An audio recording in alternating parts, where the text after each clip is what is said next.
Hi designers! Today, I will show you how to create a bubble text effect to use in your designs. For free, fast, and easy. There is no need for Photoshop or other paid tools. First step, choose Cherry Bomb 1 font, adjust the font size, and choose the color you need. I will stay on black. Then export this text in PNG format to your computer. Means you save it as a picture. Then we add this picture in our Figma file.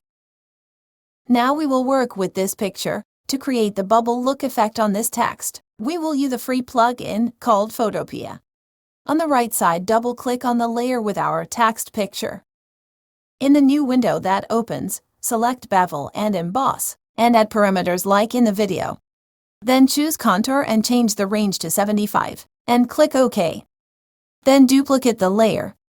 Double-click on the new layer and choose Bevel and Emboss. Add parameters like in the video. And on this layer we will add the satin style. Follow parameters like in the video. Press OK. Then on the left top corner save the file. Close the plugin work window and enjoy the result. Have fun designers. XOXO.